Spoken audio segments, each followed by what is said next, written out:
You have two eyes, huh? Do you understand the game a bit? Yeah, have a look. I'm not saying anything to you in particular because I know you're not too accurate with your reporting. That's what you paid so you're for. Saying I should resign. So you're saying I should resign? I think that's you your should, opinion. Is that right? That's my opinion. opinion. Fine. Are you going to resign then? No, of course I'm not going to resign. I simplify things next time.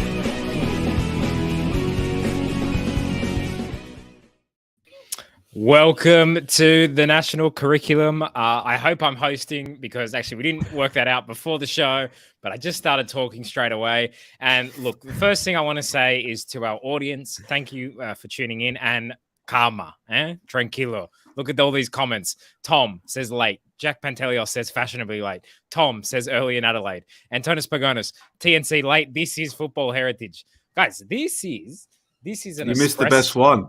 Oh, you missed the best one. You missed the best comment. Edmund's comment. Read that one out. Edmund Our Young said TNC for Logies.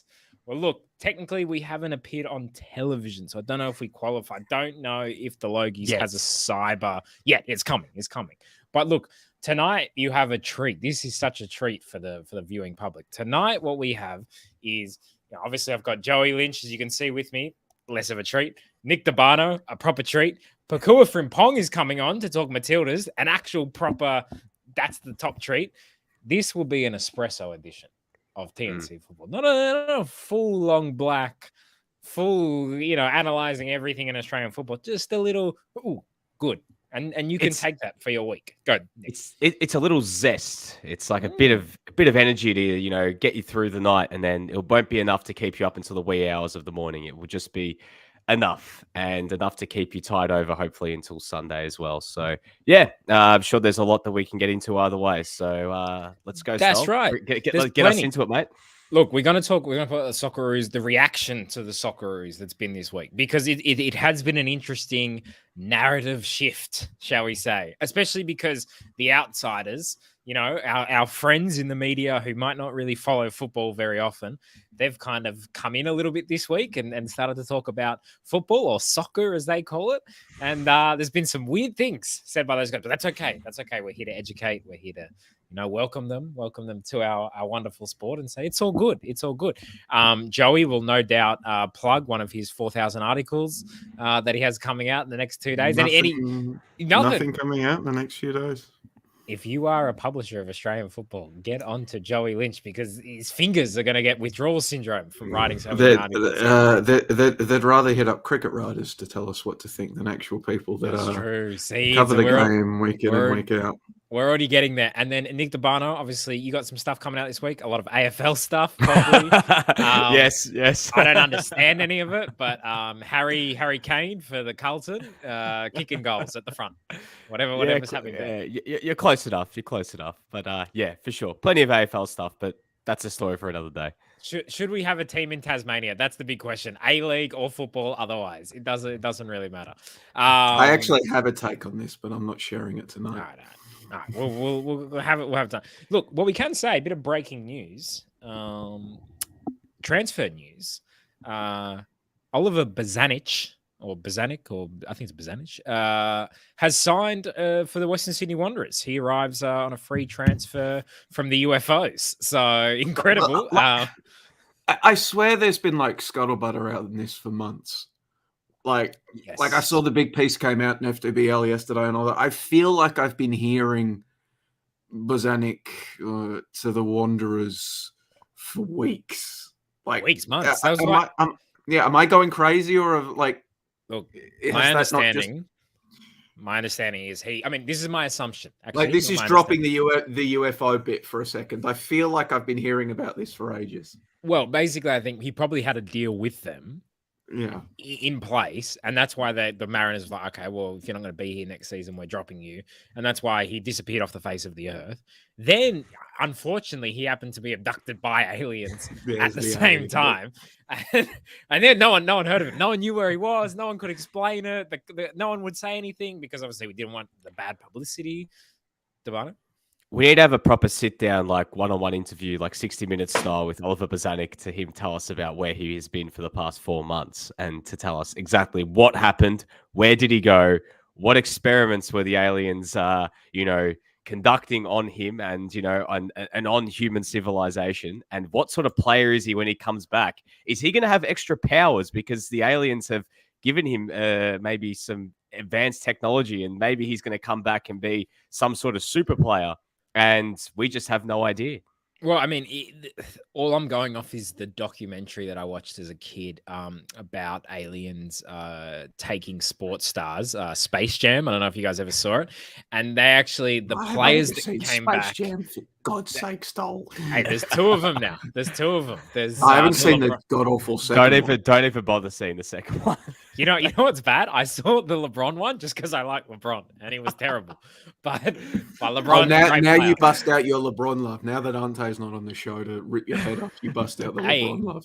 Speaking of Ante, we say availability is the best ability, and he is having a shocker tonight, unavailable. Josh Parrish, no ticker whatsoever. Still on the campaign trail in North Queensland, so he'll be back soon. Teo Pellizzeri, look, kind of comes in for one game, injured, Gareth Bale vibes, probably not coming back for another 8 months or something. You know what? I would like to point out what this now means, however. This means that in the ESPN era of the national curriculum, I am the only panelist to be a walk-up starter for every single show that we have done. Hey, I've been on every show. No, but you didn't start our Mega Powers edition one. So you're a late sub. You're not a starter. I am the only starter for every TNC. Yeah, well, that's all right. That's all right. And if availability is the best ability, that it ergo follows that I have the most ability of any TNC panelist. Just like any regular starter, he's already got complacent. He's already chatting shit. All right, he's already. We need to kick him out. So, look, let's get on to it, guys. I wanted to. Australian football runs on hierarchy, and I have now established myself clearly as the number one on the TNC hierarchy. Australian football has enough problems without you establishing yourself as number one anything. So just stay it there for a second. All right, we're going to talk Socceroos qualifying reaction. So, guys, we did our reaction pod on the Wednesday. They qualified on the Tuesday. Was it Tuesday or Wednesday we qualified? I've lost track of days. I think we qualified Tuesday morning. Yeah, Tuesday night. And then we did a Tuesday night. And then since then, it's been interesting because we've kind of, we've had the airport arrival, we've had the Redmayne, the better video came out of the water bottle situation.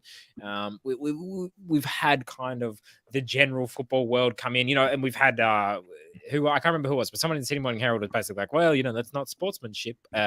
So what did you guys just think of this last kind of 5-6 days? Because we've had the good, Australia, how's good soccer, how good's football, our World Cup's coming. That is good. It is good that the wider Australian public has kind of gotten more into it. It's gotten back on front and back pages and stuff like that. However, at the same time, with all that comes quite a wave of ignorance that you have to let kind of hit you in the face and go past you. D'Urbano, what's been your take on it? It's been really weird. It's really weird. Like turning on the TV like at random points, or seeing on social media clips cut from the Today Show or from Sunrise or from Channel 10 News. And Channel 10 News have been having their segments for most of the A-League season with, obviously the broadcast deal, but mainly from 9 and 7, and then seeing on websites such as any News Corp website or any Fairfax 9 website is seeing basically some sort of article about the Socceroos, whether it's the fact they qualified, the centenary stuff that happened the last couple of days. Obviously, do you guys think we should have done more with that centenary thing, or what could you have done? Because you're at the mercy of like people like, we should have had a game on. It's like, well, we just qualified for the World Cup. Like, we save it for the September friendlies.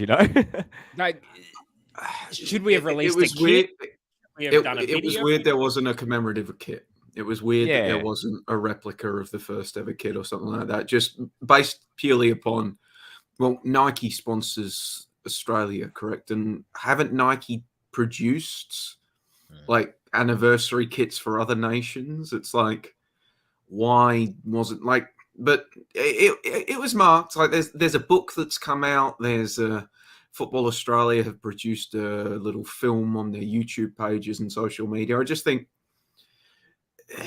it was just difficult because, like, why would you take away from what the flavour of the month is, which is the Socceroos qualifying for a World Cup? I mean, if we'd gotten this next month when that sugar hit had worn off, get proper aggro with it. But it's difficult to, hammer them when they've got Socceroos just qualified for a World Cup, dominating the media and the normies. And why would you try to distract them with something which, let's face it, is a lot more hardcore focused with its demographics? I think you're just a complete ultimate capitalist, looking for that extra kit, looking to make some sales, looking to sell some things. So it's good to see. But what I think might be happening is because we've qualified for the World Cup, we've got a World Cup kit now. So we'll have a World Cup kit. So will that World Cup kit be a 100-year / World Cup kit? I would like to see the away kit be the Socceroos initially played in a sky blue kit with a red A symbol. Sounds like an away kit to me. Yeah. Green, you get your golds shirt, green shorts, white bloody socks for the home kit. And then you bust out the centenary 100-year first shirt as the away kit. Sounds perfect. Go ahead. As long as we're straying away from the yellow shorts, yellow kit, home kit, because all yellow mustard is no go for me. I will say, I think I'm one of the few people in Australian football who doesn't really care too much about kits. People go nuts about kits all the time. At the start of the season, let's rank all the kits. Man, I don't care. Play some good football in the kits. That's what I want to see. But speaking of kits, Stephen Paletti, they say that TLL kit looks fantastic on Joey. Stephen, no compliments for Joey, please. All right. But we'll give a quick shout out to the ladies' league. It's their fantastic sweatshirt, not their kit. So okay. the Kappa sweatshirt it's nice. Keeps me nice. What are you selling again? Yeah, Antonis Pagonis says #sponsored. Yeah, that's what it feels like. Joey is just selling me. And then of course we've got Nick D'Urbano in the beanie tonight. If you're listening to the podcast, you have to watch the thing. But Nick D'Urbano having a terrible hair day, so he just stuck on a beanie inside. Or maybe it's cold in Melbourne. No. Well, today, it's one of those days where you have a shower, you don't do anything with your hair. I went out, had a kick with a mate, and I was like, it's really cold. I'm going to whack on a beanie. Took the beanie off later and realized how bad my hair looked. It was that really bad beanie hair, and everyone's been there before. So I had to whack on another beanie, and it's a special beanie, the Fight MND Big Freeze beanies that have been flying off the shelf, obviously, for the past week with last Monday, the Queen's birthday Big Freeze. So thought, why not? Let's get a bit more of a plug in for it. I'll just say one thing, theladiesleague.com/shop/.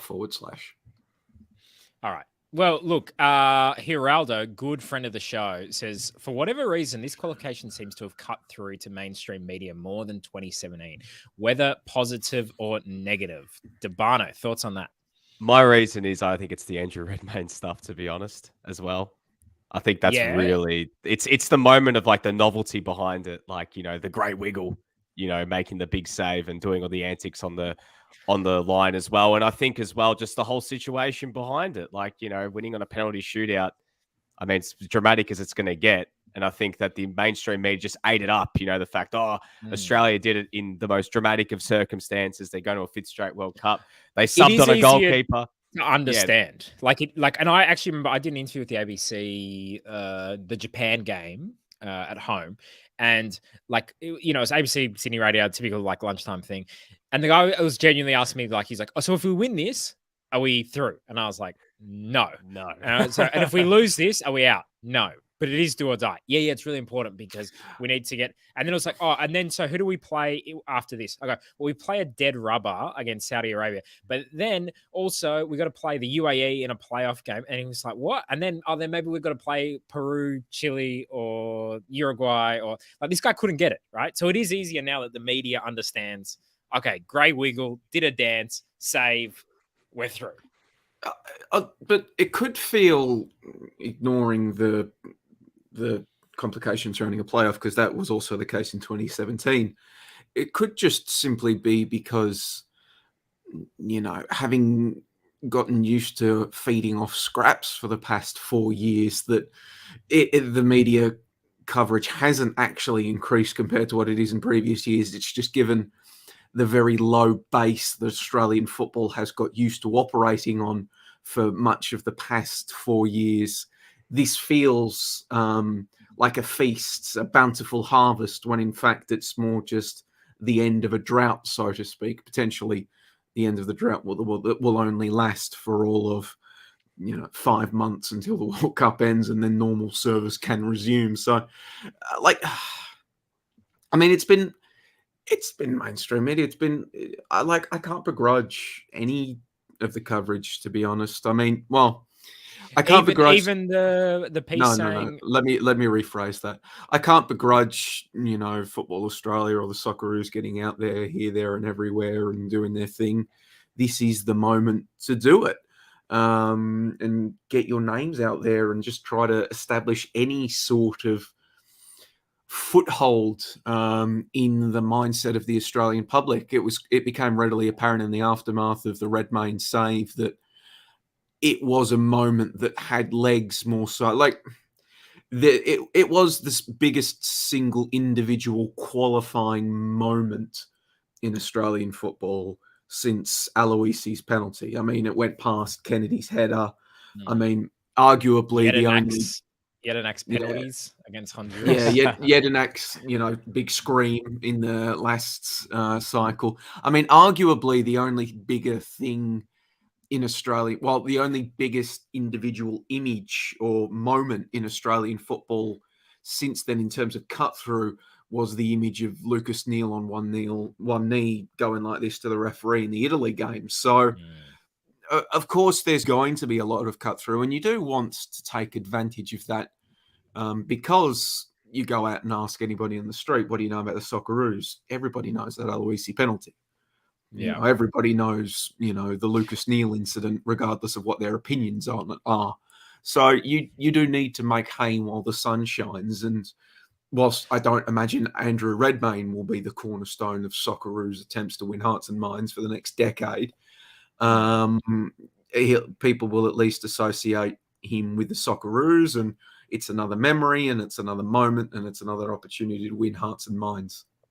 So, look, keep your questions and comments coming in. Gerardo kind of following up says, more suspenseful / unlikely win this time, which is true.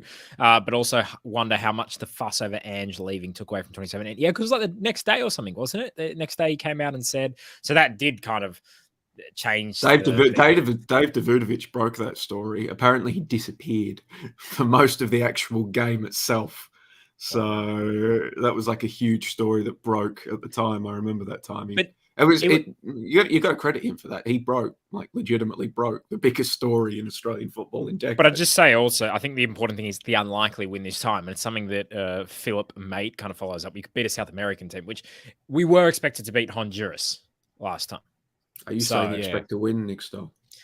I mean, I've always expected to win. Hang on. But yeah, so I mean, Itchy's a good point. I mean, just having a look, Ange resigned 2 weeks after that game against Honduras. So it was very, very soon after. But I think we all kind of knew it was coming. The story came out the next straight after. Yeah. But the official comunicado oficial, like where Ange had that press conference, was 2 weeks after. But yeah, I think that we all knew the writing was on the wall. And obviously then Dave's story came out the day after. So yeah, it feels like such a surreal time that compared to... The writing wasn't on the wall then. That was a bombshell when it was dropped. Like there were people knew that Ange was unhappy. People knew that Ange was unhappy. Yeah. I don't think anybody expected him to quit that's probably, before the World Cup. But I remember all that. I think like people, it was a bombshell. But I think as well, like with all that scrutiny. Remember how like after there was a ton of scrutiny, but nobody expected him to leave before the World Cup. Nobody expected him to leave. I'll take that. The other thing is, it is just kind of interesting thinking back to that time. Like I remember being in a press conference with Ange and like thinking like, mate, are you like depressed or something? Like you don't look like you were happy at all to be like, you just look so sapped of energy and so unhappy. And then you compare it to now and everything you see with him and obviously he's having a great time at Celtic and maybe it's club football as well. He likes it. Maybe it's just being like away from Australian football that makes you happy. And maybe there's a lesson for all of us there. But every time he's like, oh yeah, mate, having a great time. He's, he's coming on Stan Sport FC. He's coming on Greek TV. He's having a great time. Hey, news from across the ditch. pitch, Philip Rello says the Socceroos game was our best performing sports story in New Zealand that day, and that's all down to the late goalkeeper side, Redman dancing and the save. Like it was a cool story, like that pretty much everyone could get their head around. Like, as in, you could visually kind of see it within 30 seconds. It made sense to you in a news if it just came on, on the Today Show or whatever. So that would have helped as well. Anyway, but the amount of coverage this gets, it's going to be no real legacy from it. Oh, you think no real legacy from it? You don't think so? People are going to forget dancing goalkeeper. Like but like they'll remember dancing goalkeeper. Just how much long-term legacy does Aloisi's penalty really have? People remember it. Like that was the last time. I think it's one of the great moments of Australian. It's a great moment, but like, how is it going to be? How is it? No, well, I'll rephrase. How is it actually going to affect the game? I think that game, the Aloisi moment. Like, how will Australian football change because of this media coverage? I think the Aloisi moment, I think it converted. All right, maybe the Aloisi moment's a bad comparison, but how is this Redmayne moment going to change Australian football? Not the save, just the coverage. Like, obviously, his save hugely changes it. Like, I don't know.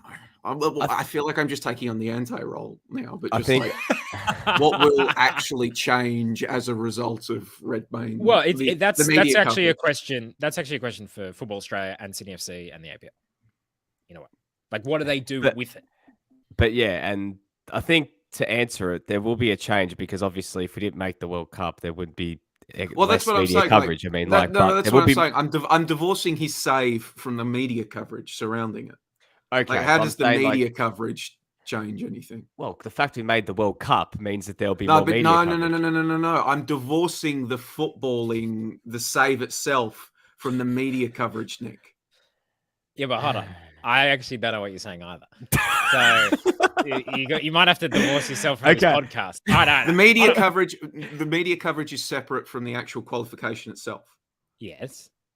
So you're saying football as a whole, like holistically, like A-League? Yeah. Like the way the Socceroos play football. Oh, nah, man. That's not going to change anything. He's the one save. How much do you want from it? All right, look, shut up for a second. And no one's going to start going into more X's and O's. Will this affect, like the way the A-League team's set up or anything like that? So no. Will this reform the way that Australians save penalties? Goalkeepers are going to be going like this every week. No, but you know what? What's going to happen? I bet you at Park Football, and I want to hear if people have already experienced this, but at Park Football, every time everyone gets a penalty, and I was at a MPL game today, Sydney Olympic v Marconi, and there were 2 penalties, and the goalkeeper didn't do any dancing, and he conceded both of them. So, maybe people has it also been slightly lost in the furor that Andrew Redmayne only saved 1 penalty? This is what I want to talk about. All right, I don't want to rain on anyone's parade, but the amount of what a tactical genius! What a genius it is! Like, yeah, Redmayne did put the pressure. Like, it does.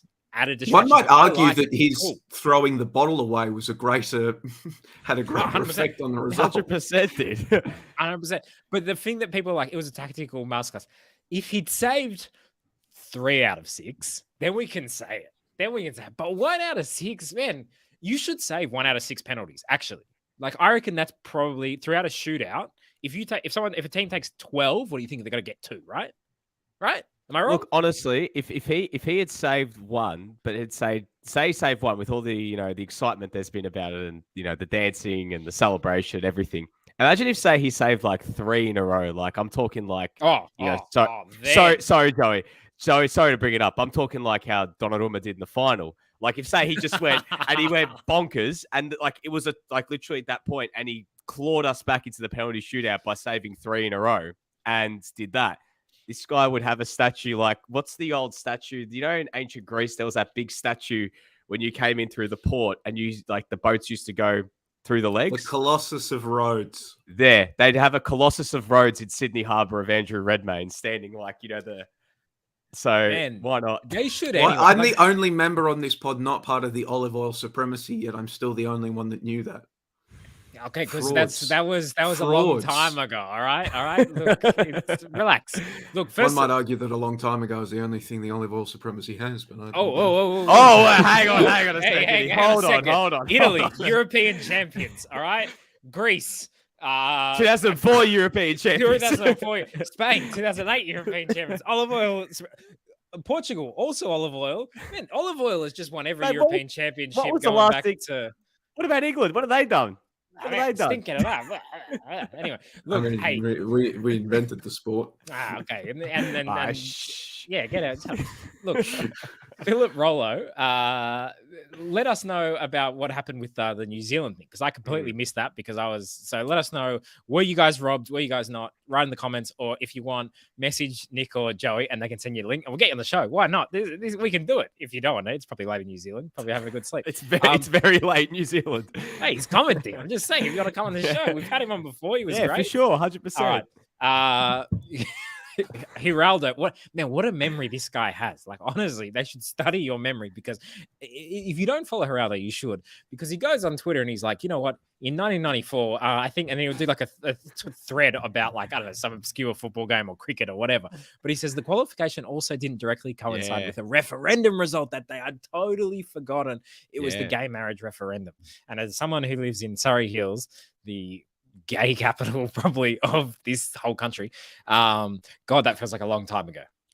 Yeah, well, I was being in Sydney that day for that Socceroos Honduras game. Remember how, like, the CBD was buzzing after the yes vote came through, and I think that actually is a good point. That was certainly a massive story from that time. So yeah, of course. And there wasn't a big news story on the day of the Redmayne thing. Like, it was kind of a slow day. Like, even my girlfriend who works in the 9 News department, she was like, I think our top story is Redmayne. Can you believe it? So who knows? But anyway, yeah. So that's kind of been the interesting reaction. The other interesting reaction, which I think has kind of no doubt annoyed some of us, is, and I saw Simon Hill on Offsiders today, and he was asked the question, and I don't know by who, he's some bald guy who I've never seen before, but I'm sure he's a respected journalist, good for him. But he was like, Graham Arnold was absolutely criticized, hounded in the lead up to this game. And, did anyone have any right to question him? Or something? Like, that was how he phrased it. I think he said, did anyone have any right to question him? And fair play to Simon Hill. Simon Hill was like, well, yeah, absolutely. We should do it. But also, this is kind of the interesting thing. We were talking last week about how much praise should Arnie get. But it's really interesting that some people are like, oh my God, it's unbelievable this guy was ever questioned. And look, no revisionism. We all saw those Socceroos games. We sat through the China game. There was room for criticism. Well, maybe that's the problem. Like, a lot of the people in the media saying that didn't sit through those games. 1,000%. Yeah. Like another thing, and I'm going to repeat it. Nobody has ever questioned Graham Arnold's commitment to the badge and his love of the Socceroos. No one ever questioned that. So here's yes, it is a positive for him, but it's also nobody ever actually questions that. Like, I remember writing several times, like, reflecting upon how much, sacrifice he had to make away from family and friends, and that has never once been, nobody's ever accused him of being Bert van Marwijk spec, of being here for the paycheck. Yeah, 100%. So here's my theory. Is my big galaxy brain take. It would be better off if we didn't know the national team's coach's name or their identity, right? If it was like a mask. No. Spera. If it was a mask singer type of vibe, right? So they're in a costume the whole time, the whole qualification process, right? We don't know who they are. Is this a serious question or a bit? It's a little bit. It's a bit serious. It's a bit of a bit. It's like how I like to be, right? But it can be like the stick. We don't know who it is, right? Okay. We just call him the coach. Because then no one can be, do you have something against this person? It's like, how can I have something against this person? I don't even know who it is. All I do is watch the games and see that they're playing like crap and the results are terrible and da-da-da. Or conversely, you go, look, well, I don't know. Maybe the guy is an asshole or the woman is an asshole or whatever, but the football's amazing. But if you don't know the identity, because too much becomes about the identity of the coach, is my serious point. But I think you could make it like the Mars Singer to make it fun. Nuts. It's ridiculous. It's stupid. The national team coach is the most, I'm not going to say it's the most important, but it's the most sacred job in every federation's setup, in everywhere on the planet. Every federation's most important jobs are the coach of their men's and women's team. There's a level of responsibility. There's a level of trust. There's a level of scrutiny that comes with those sorts of things. So yes, the identity. I can't believe I'm answering this portion of the question seriously. The identity of the national team coach should always be named. I mean, do you think we become too obsessed with it though? No, D'Urbano.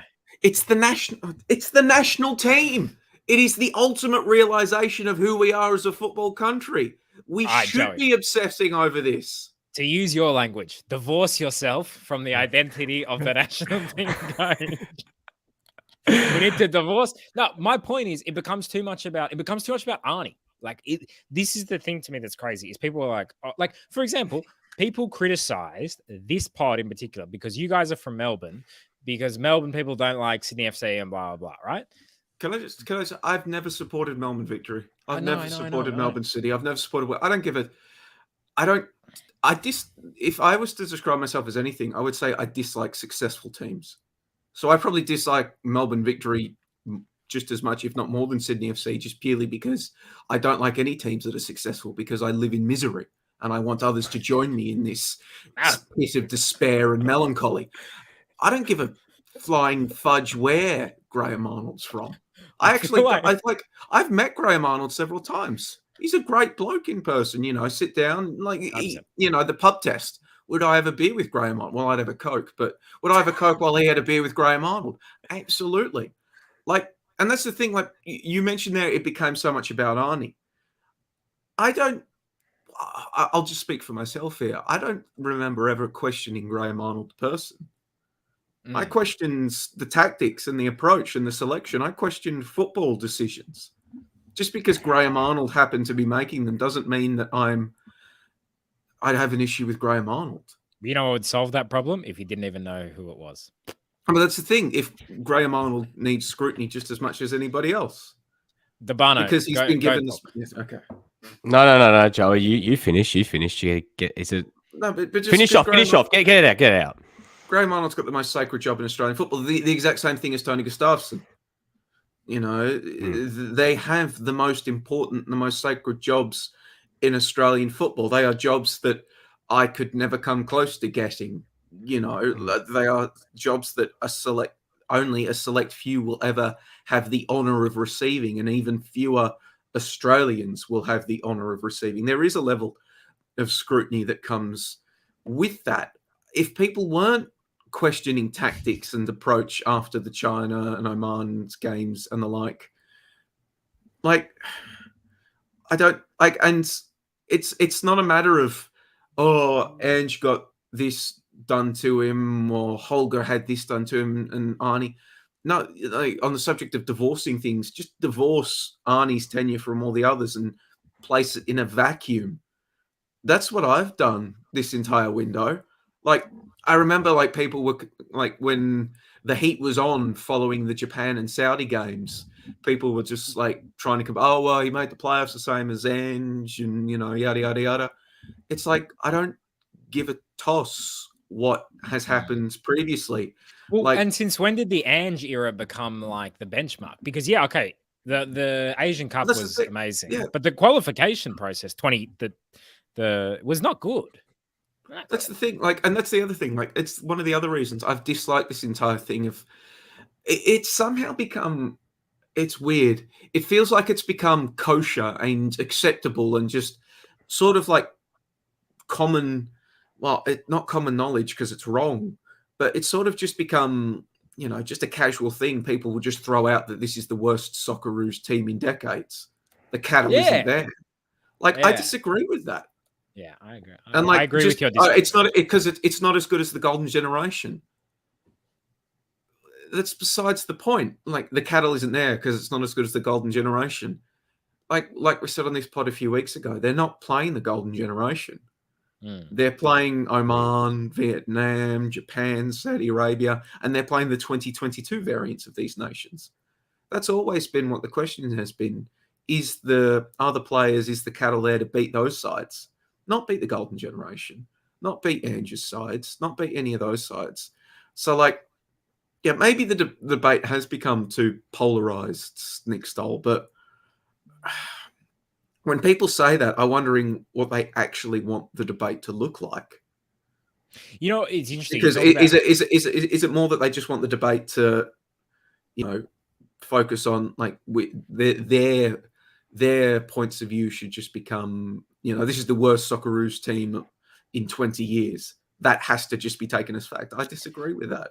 So just on that, looking at the 2013 team that played against Iraq in our kind of, the qualifier. I'm not going to get into, like I said, I'm not going to get into comparisons with this. Like you two can, but like I said, you just put it out there. You just said you threw it out there. What I put out there was no, like I said, I dislike those aspects of the conversation. The conversation should be: did this team have the talent to beat Oman?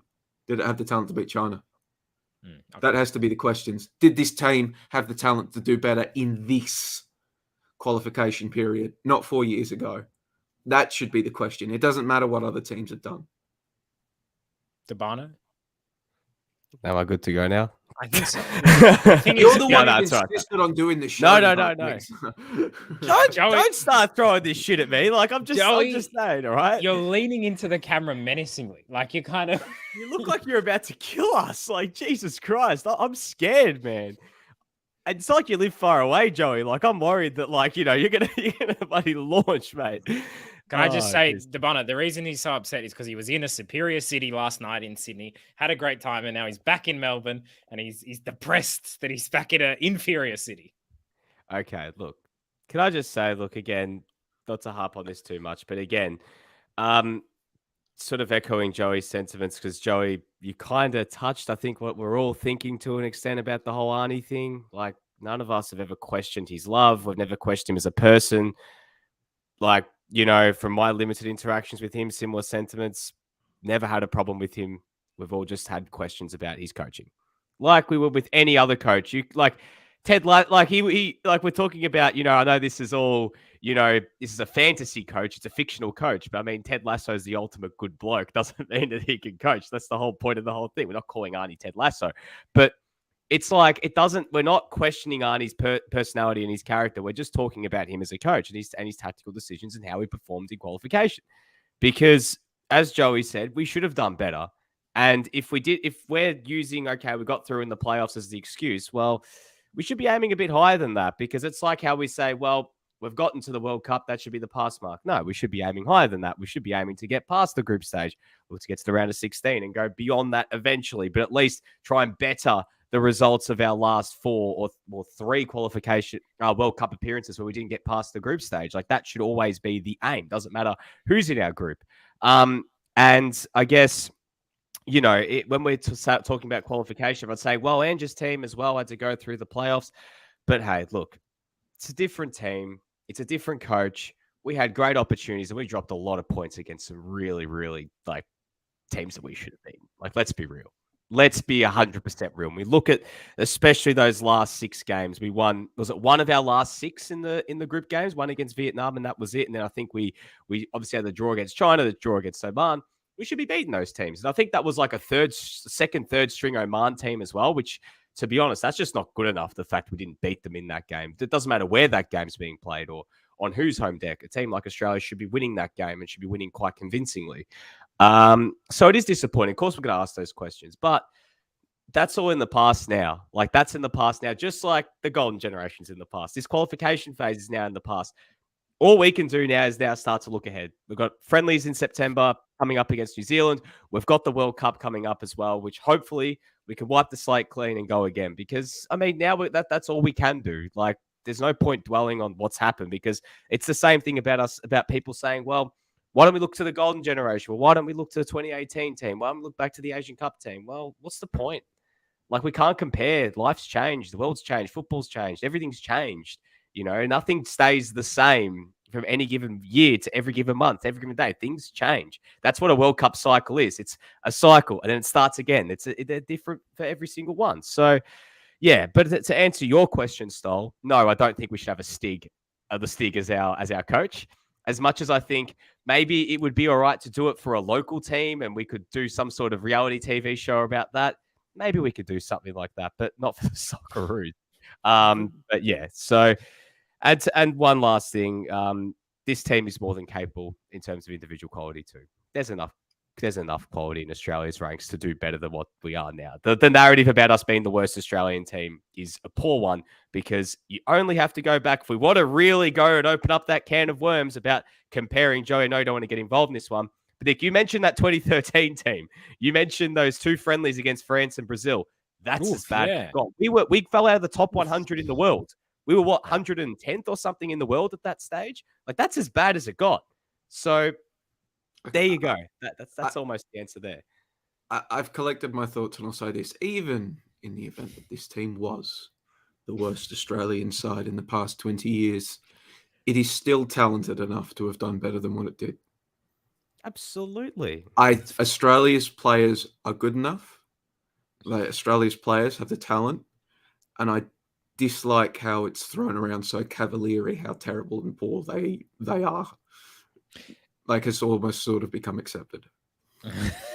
So Antonis Pagonis says Joey's Joker arc begins today. Yeah, a little bit. And it's all because Nick suggested an anonymous Australian national team GM. Yeah, just throwing ideas out there. Hey, I put a question out before to our mate Philip Rollo to ask how New Zealand did, just for his take. All whites hard done by. Goal should have stood as it didn't seem clear and obvious error.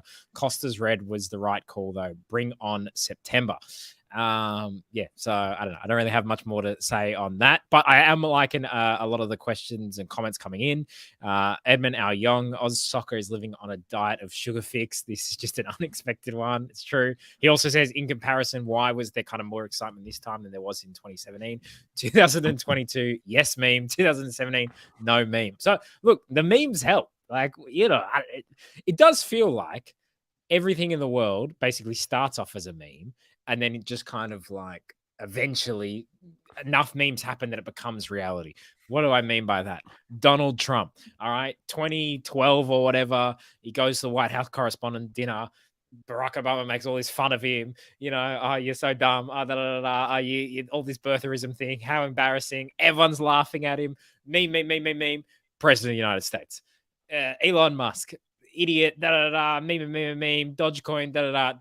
Buys Twitter, richest guy in the world, takes over the whole thing.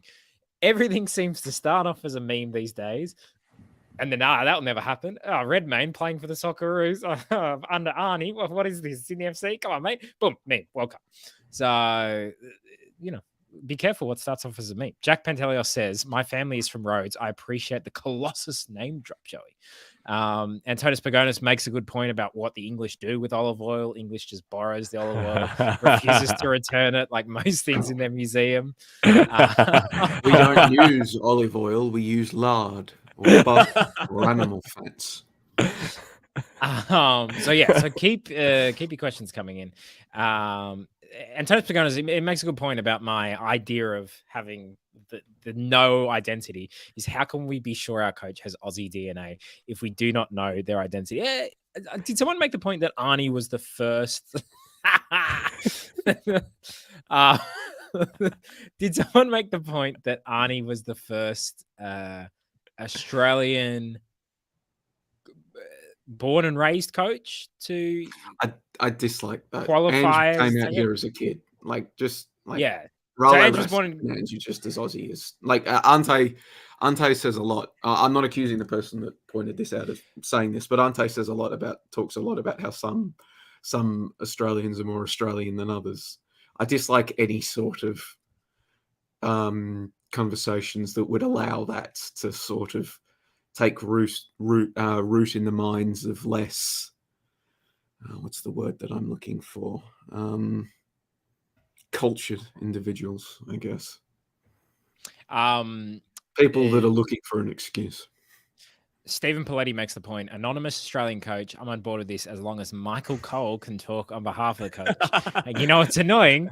I looked up Stephen Paletti's comments. I was like, Michael Cole? Who is that? And then the first thing it just said in brackets wrestling. So we will not be paying any attention to that. Antonis Pagonis. It's a wrestling reference, but for who, Nick Stoll? I hate wrestling references.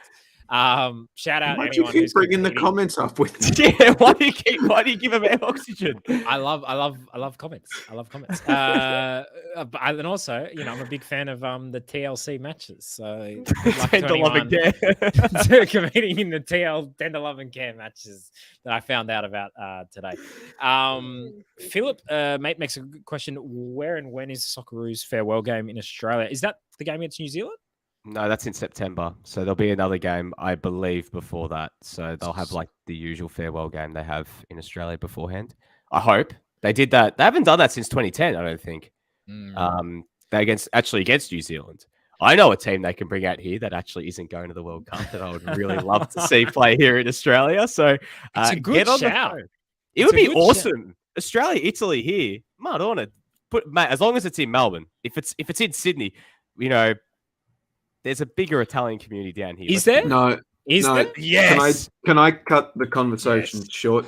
The Sydney Morning Herald's Dominic Bossy has reported that Socceroos supporters will likely only have one chance to watch their team play on home soil before travelling to the 2022 World Cup in Qatar. That will be a home game against New Zealand on September 22.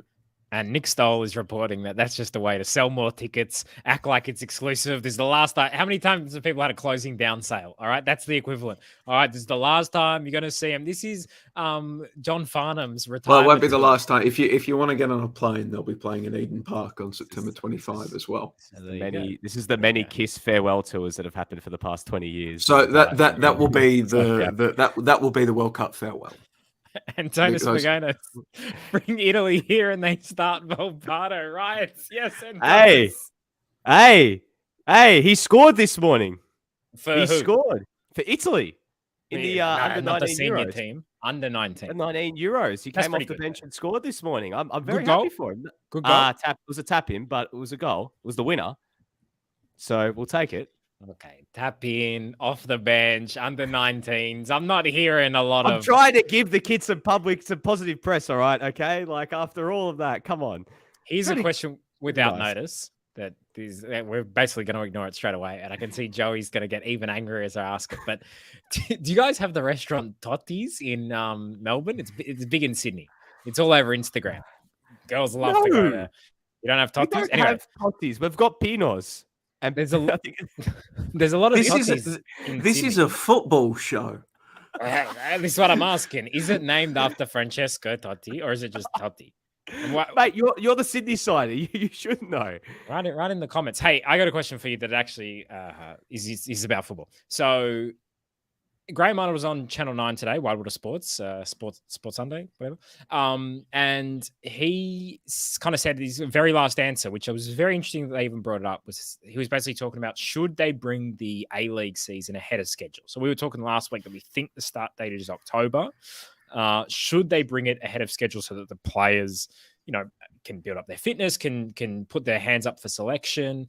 Is this even feasible to do? Also, what about capitalizing from a commercial point of view? It did feel like it would have been good for, Sydney FC, for example, go, Andrew Redmayne's the new hero, get down to the first Sydney FC game of the season. We play at home on X date, wear your grey wiggle costume, and we'll all do the wiggle dance in the first minute. I was like, that would have been cool, right? But there wasn't a chance to channel that Socceroos emotion or that positivity to Redmayne to the A-League. Maybe if we had a fixture list.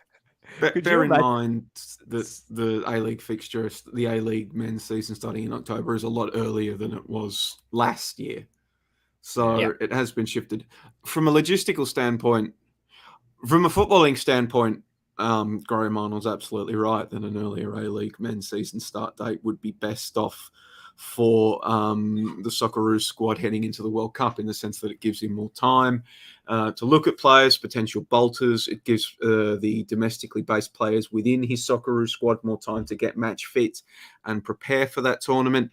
That's ignoring the practicalities of just how many bolters exactly will be able to break into this team, given the selection habits of Graham Arnold over the years. One imagines that there are very few, if any, changes that will actually be made to the squad, but in principle, you can see it's a sound footballing decision, regardless of how effective it would actually be in reality. it's very difficult to actually see happening, though, just purely from a logistical standpoint. The APL would have spent quite a while planning for a mooted October date, if October was indeed the start date. That involves, you've got to book grounds. Football departments have to put in place periodized pre-seasons. Teams are trying to sign players and figure out, especially for any potential international players, when do we need you in the country? How do we sort out visas? All of that sort of stuff. Advertising campaigns. You'd know this, Nick, working in television, that you can't just book an advertising campaign, a 6-week advertising campaign for next week, just like that. And also, one thing I'd point out, we're talking about moving it to September. Footy finals season, both AFL and NRL. September is actually probably the worst month to launch. So then you're looking at, do you go August? In which case, that's not a very long preseason. No. I think we've got to start. I think it's going to be looking at that first weekend after the grand finals finish. Whether it's, obviously the NRL grand final is a week after the AFL grand final, but if you're looking at around about that middle of October point, because remember the other thing as well that I'm pretty sure they wanted to go with last year but couldn't because of COVID, and they probably will do it this year. Don't they want to play the entirety of the Australia Cup before the start of the A-League men's season? So I know that's not much of a window, because for some teams it might be one game and done.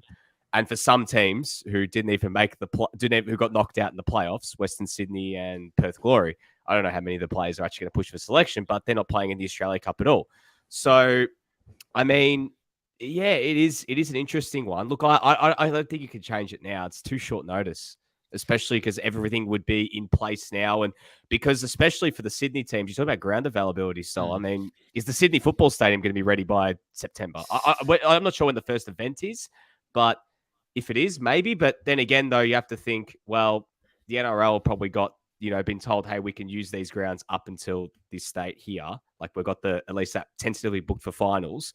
And if the A-League is going to start in, there might be a bit of, scuttlebutt in terms of working out ground availability for, especially even here for Amy Park, because, Melbourne Storm, every chance that they might be in the, deep into the finals, and that's going to create some chaos of its own. So, it will be interesting. I think they just stick with the October date. As much as it would be better to see them play more games, I think it's just going to come down to, as bad as it sounds, just playing as many preseason friendlies in front of people, because we've talked about preseason friendlies, a lot of them recently because of COVID, but even before that have been shut off to the public. I think it's time we get them open, get eyes on them. If they're playing NPL teams, I think it'd be a good thing to, get those open, get them streamed. It's minutes. I know it's against semi-professional sides, but I mean, how else are these players going to get their fitness up?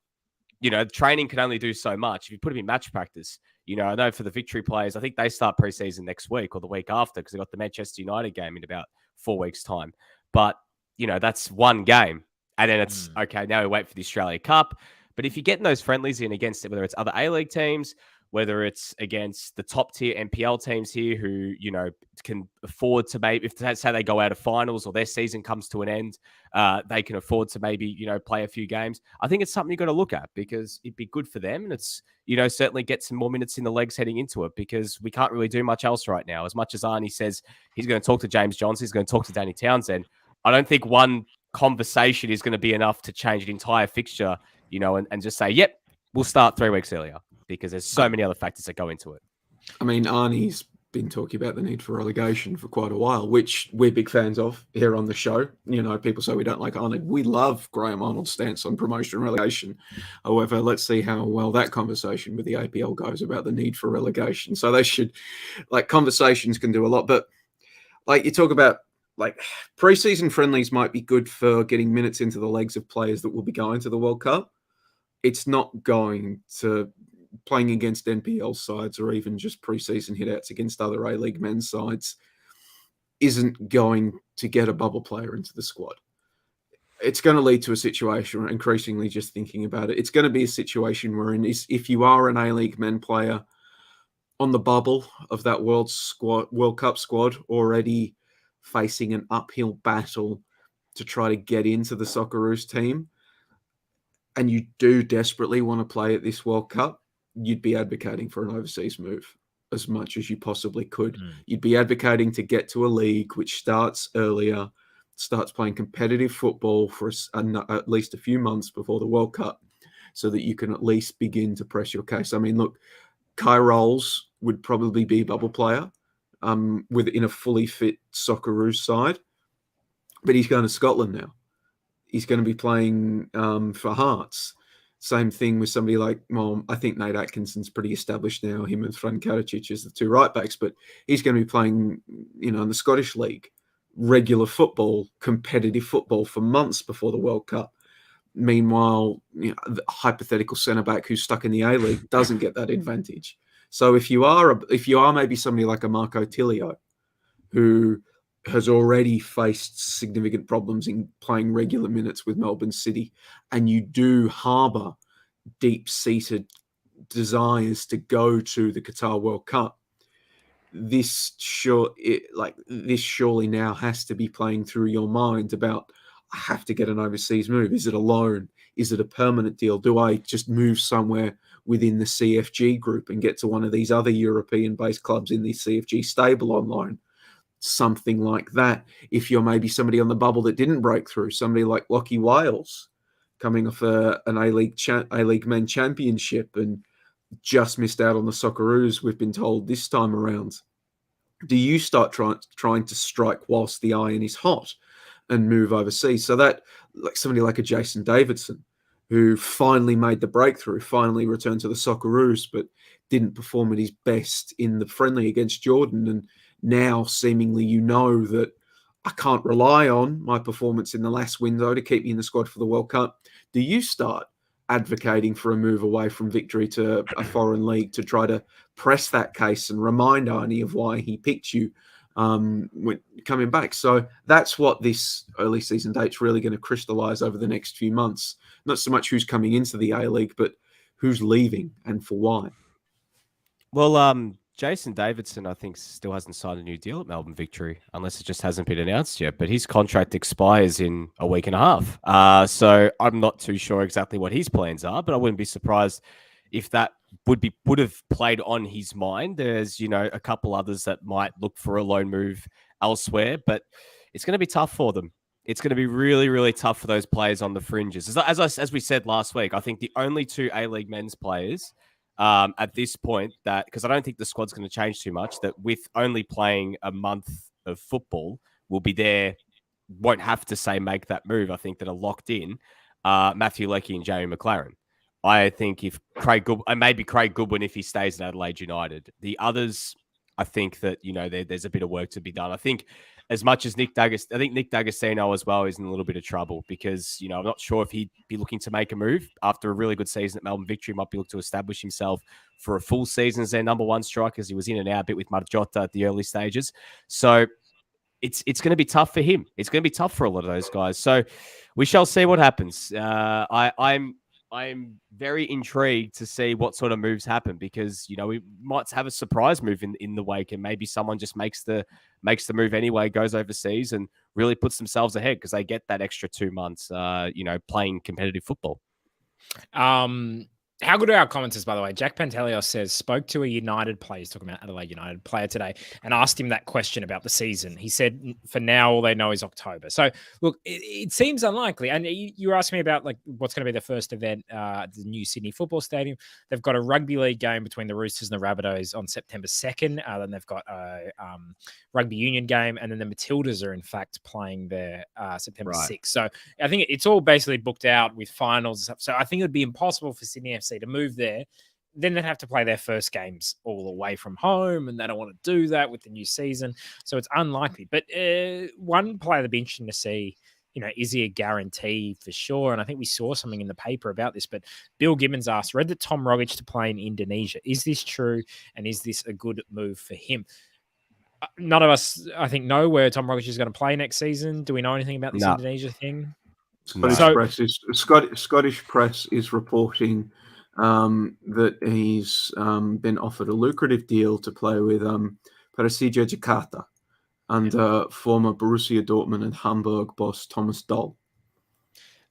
Look, I mean, it's probably not a great move for his career. Maybe it's good for his economic situation, but I would think he still probably can make the Socceroos squad even if he's playing in Indonesia. I think he has been that good for the Socceroos. You know, you think it depends upon it. It might just come down to the locker room dynamics. It depends upon what were the dynamics of him, him withdrawing from that squad with personal reasons. There's been reporting today that would seemingly indicate that Graham Arnold still doesn't know why he pulled out beyond personal reasons. One needs to take into account do the dynamics of that locker room and does that come into it even if he's playing football now coming out of this? That's something to keep an eye on. Which actually, I mean, I sympathize a little bit with Arnie there. I feel like, look, you can say personal reasons and maybe you don't want to talk about it in the moment, but he needs to have some detail. He needs to have some you don't have to go into full detail, but some understanding about, why he just wasn't there. It does seem Tom Rogic doesn't. It seems like I don't want to question the personal reasons, but it is going to. You have to acknowledge from a reality perspective. Yeah, it's going to be something that's working against him if it's just completely in this the happens dark. In workplaces all the time, yeah. Where someone goes to their boss and says, "Hey, I need to, take next 2 weeks off for something, personal reasons," and they'll explain it, and the boss will say, "Look, Nick's going to be away for this next 2 weeks. He's got personal reasons. No one needs to ask about it, but he's told me, and it's acceptable and it's understandable why he's going to be missing." That's like usually how these things happen. Not he just said personal reasons. He wouldn't go into any detail whatsoever, and you also have to take in mind that unlike that, he doesn't have a contract with Socceroos. Yeah. Like this isn't like a matter of he's not taking leave from a job. It's like you get called up to the Socceroos. It's not like his regular gig. Yeah. Toros says, show's been going an hour. What's the odd of a 3-hour show? No chance of a 3-hour show tonight. You can see Joey's going to fall asleep. Pokuah Frimpong is going to join us in a second to talk the Matildas. But I really quickly just wanted to draw people's attention to this fundraiser. We talked last week about our friend Daniel, Run the Memes. You can donate to this GoFundMe if you just search it, or someone can put in the comments. But please go donate to that. I think that would really help him out. Daniel has himself shared it on his Run the Memes Twitter account, so you can also go to that and get the link there. So, just once again, wanted to say we're thinking of Daniel, and if you want, you can donate there, and I'm sure he would really appreciate it, as we really appreciate him. All right, let's talk Matildas, and let's get Pokuah Frimpong on. Pokuah, welcome to the show. How are you? I'm good. It's been a while. It's been a minute. I'm excited to be on. I feel like I've been waiting. 90th minute sub. I score the winner. I feel like I'm ready, guys. I'm ready to. Do you feel like you're Andrew Redmayne? I feel like Andrew Redmayne. It might be because I just watched Top Gun and I'm feeling very pumped up at the moment. Oh. But was it good? I'm ready. It was sensational. It was good. I cried. It was beautiful. I need to go see it ASAP. Do you need to see the first one to have seen this one? Apparently. It would help. If you haven't seen it, I feel like, what have you been doing with your life though? Like it's Top Gun. You know what I watched the other night for the first time ever? Casablanca, the movie from like the 40s. Actually, decent. I'll be honest with you, Nick. I watched that when I was 12, so I feel like you've also waited a long time to watch that movie. But it's okay. Hang on, Stoll, have you seen Top Gun? No. The first one?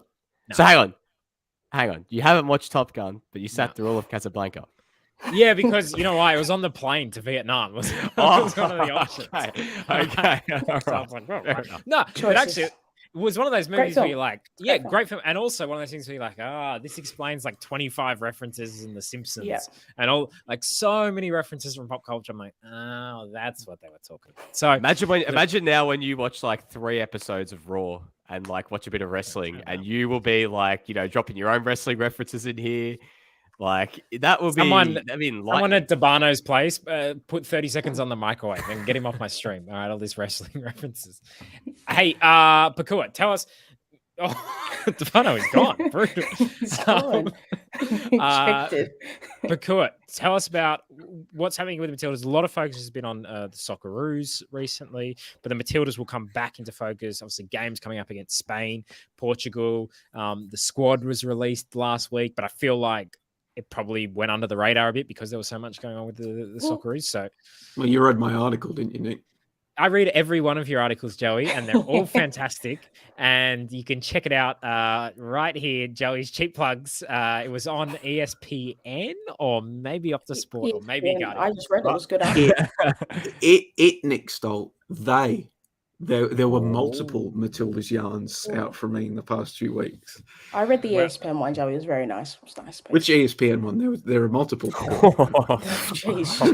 The one about the Matilda squad, Joey. I read the first one. There were multiple ones about the Matilda squad.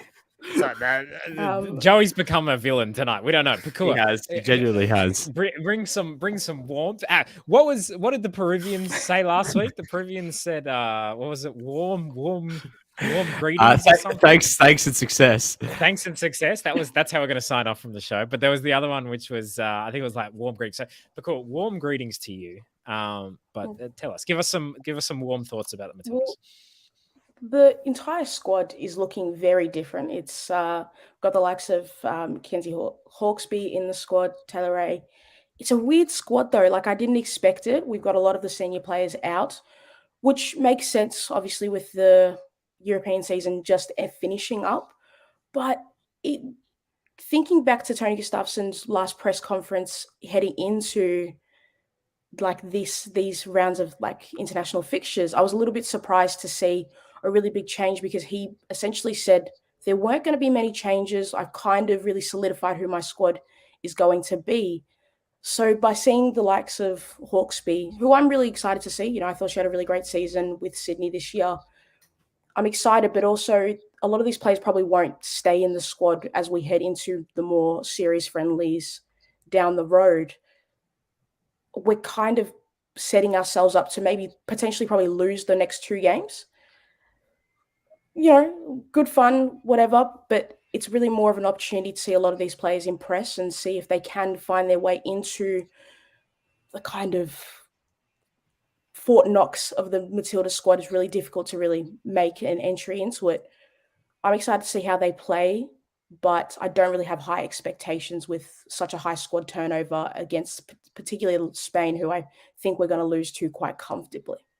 Is there any like players that you think are really like best poised to make that breakthrough into the Fort Knox Matilda squad, as you say? I don't particularly think so, because looking at it, it's just a lot of fringe players who are getting their first call-ups or just, one like less than 5 appearances they've really made. I want to see how Claire Wheeler plays. And Joey, I'm not quite sure, is Chidiac going to play after getting subbed off? Is that confirmed? Chidiac has a broken nose, so the question will be, obviously she can mask up one of those Phantom of the Opera jobs and play. However, she compared herself to LeBron on her Instagram. She put the LeBron. I loved it. I was like, same here. This is what we want to see. Sorry, Joey. No, so yeah. So Chidiac, potentially. I mean, on your point, Pokuah, I think there are some players in this squad that can be pressing their cases for greater breaking into that squad. But I think they were generally the players that were already doing that. And this is just maybe a better chance to do that. I think you touched on Chidiac is one of them. Obviously, this show, massive fans of Chidiac. But we have to remember that her games against New Zealand represented like the first time she got like a proper go at it with this side. Even then, she didn't actually play that much in those New Zealand friendlies. So this ostensibly represented a major opportunity for her to press her case. The other one, and we've got a comment about her as well, is Angie Beard. And I particularly think Angie Beard, this is a big series for Angie Beard because, yes, we've got the rotations, but Ellie Carpenter has done her ACL and is going to be out for, one would imagine, around 12 months. Basically, if Ellie Carpenter gets back for any friendlies or warm-up matches prior to the Women's World Cup, it's going to be a minor miracle. Do you think she would be selected with, like, if she was fit from the World Cup? Like, you don't get any kind of Ellie Carpenter. Ellie Carpenter will 1,000% be playing at the Women's World Cup if she is.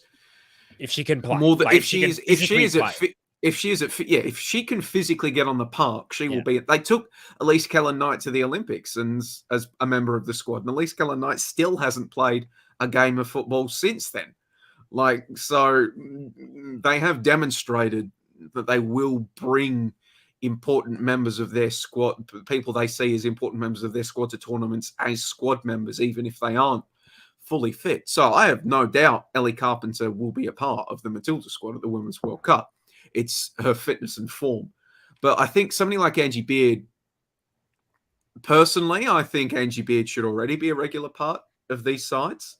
But now I think it's a huge opportunity for her, because asking the question of Gustafsson in his squad announcement press conference, how he replaces Ellie Carpenter, well, we have to make clear that you don't replace Ellie Carpenter. You just kind of try to fill in the hole that she leaves as best you can. She has a unique skill set. She is one of the best players in the world. You don't have a few of those in the pantry that you can just go and fetch.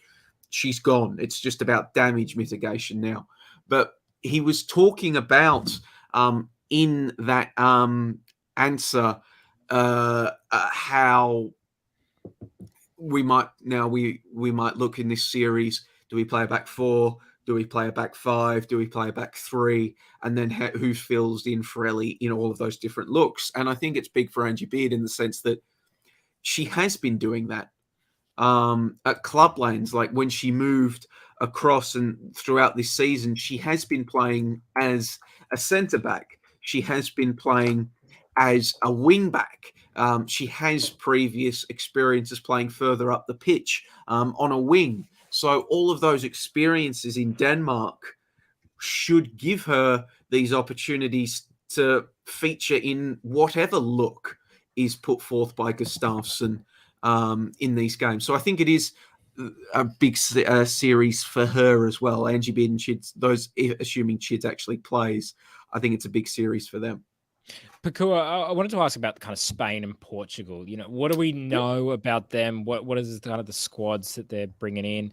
I'm a big kind of name recognition index. I see Spain and I go, a lot of players from Barca in that team. Barca's an amazing team. So is it full strength? Are we expected to lose, not done? What's kind of the vibe? I believe the squads are going to be essentially their full strength.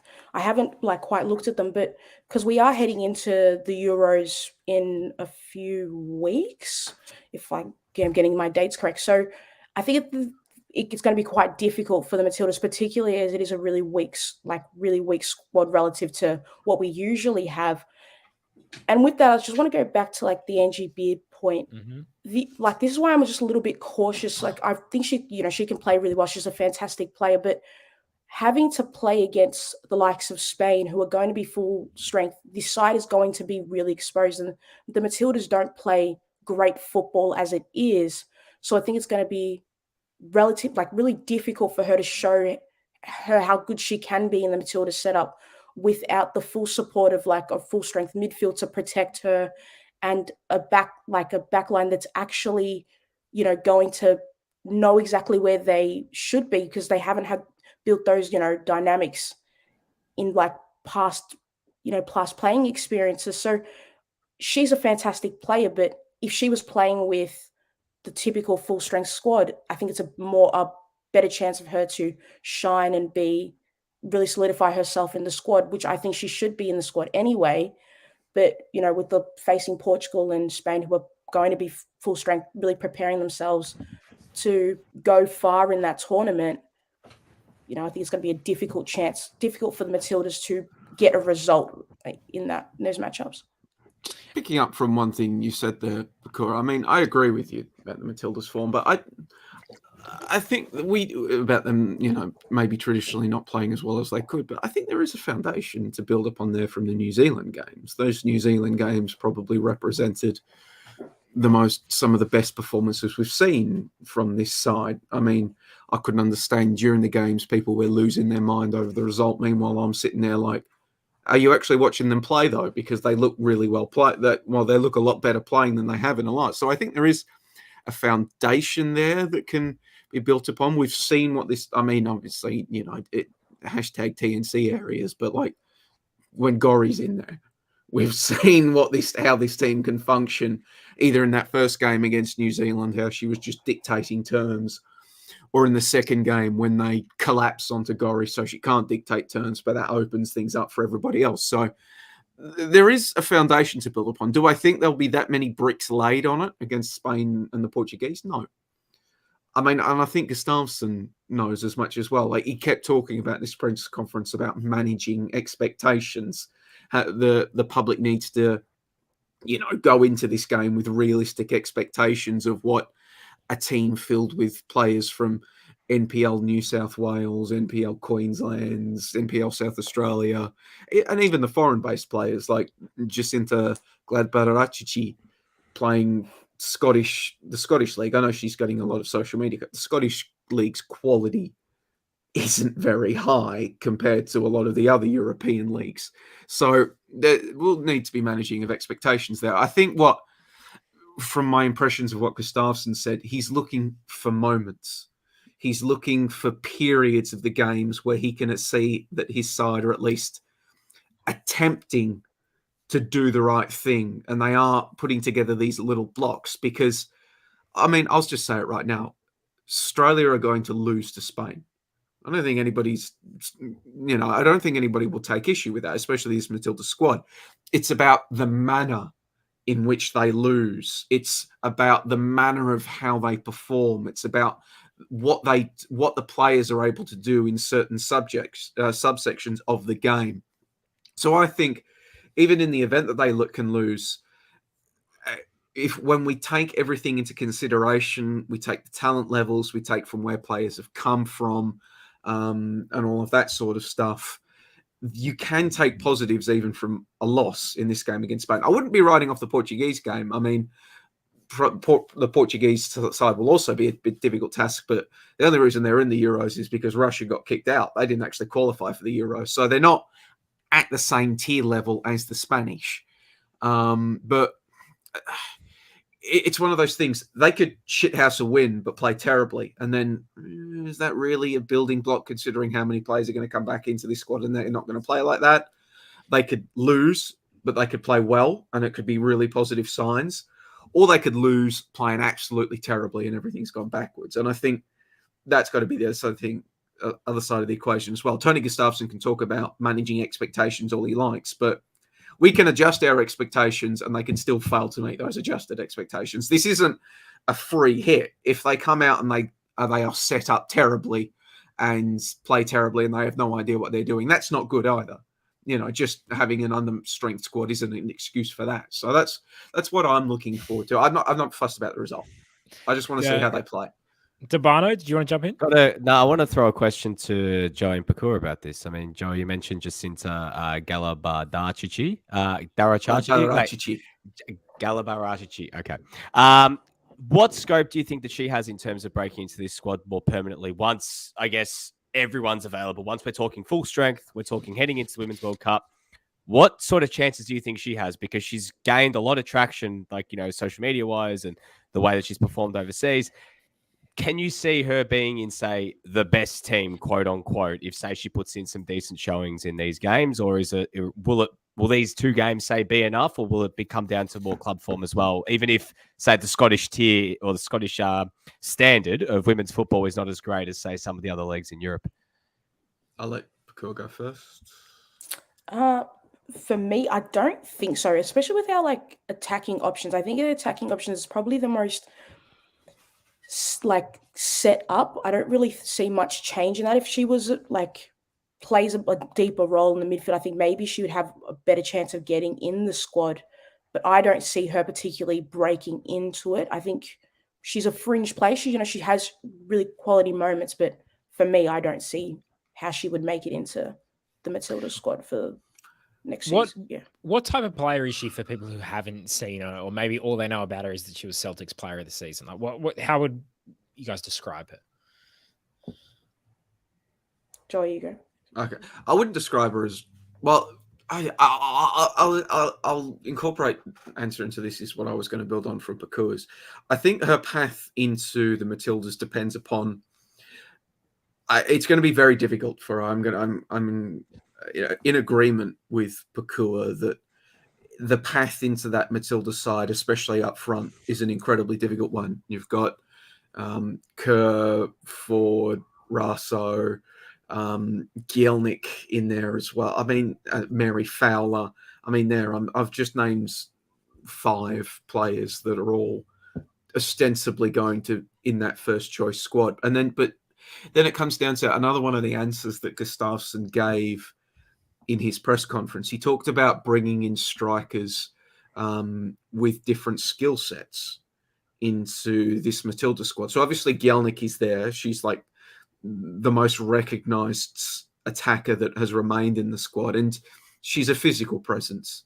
She's strong. She P&P. But Pace, so that's pace one and power. Pace and power archetype. They're also bringing in, but they've also brought in other players like Remy Simpson's in there. Larissa Crummer is in there as well, making her return after more than 4 years.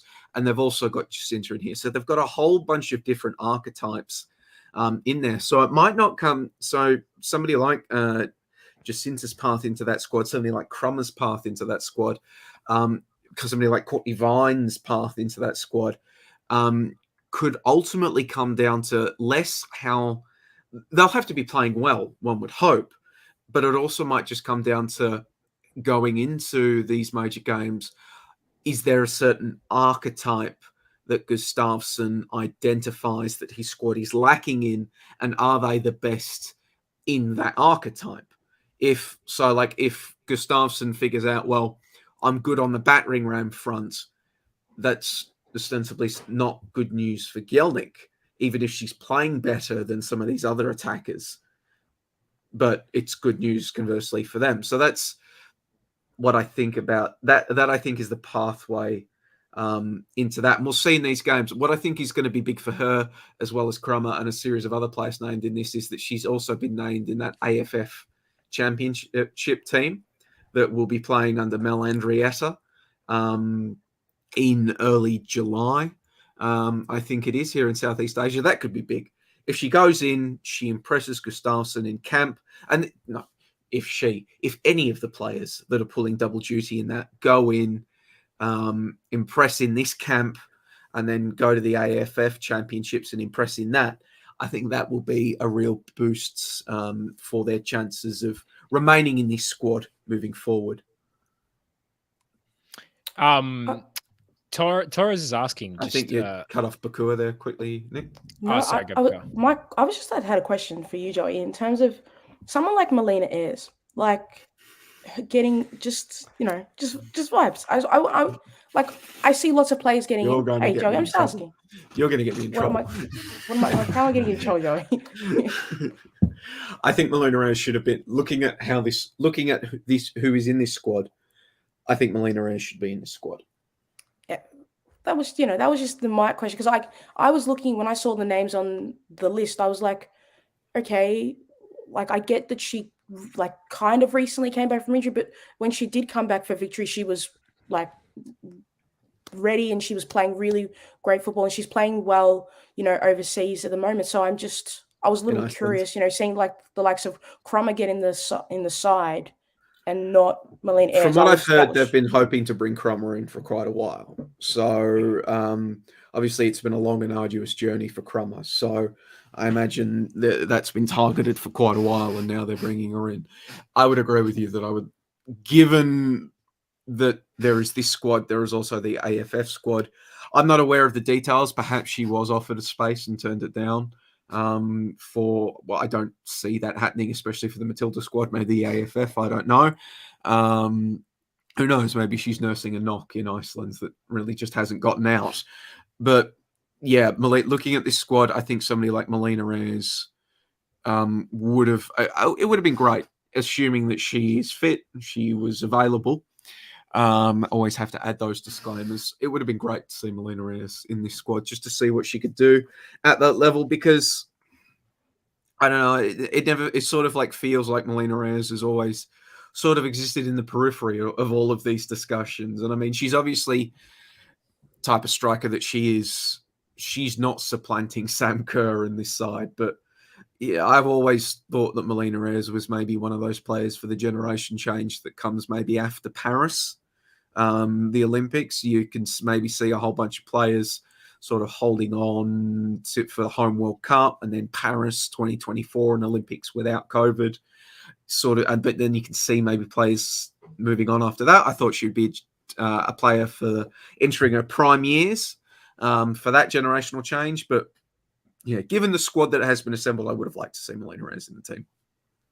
Edmund Al Young talking about Jacinta. She's a TNT player, so I think he means technical and tactical.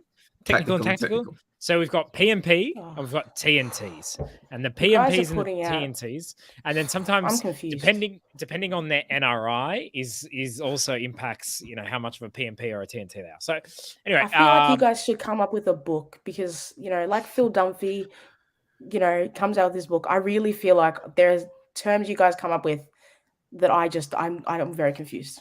What we should do? Genuinely, sorry, Joey. See, I've got this little thing at the bottom here, like the little ticker. What's it called? The ticker. The ticker. Yeah. We should have that goes along the bottom, a little key, and it should have like NRI, name recognition index, PNP, pace and power, TNT, tactical, and just have all of our things going along, so people can play along at home and don't feel like they're being left out.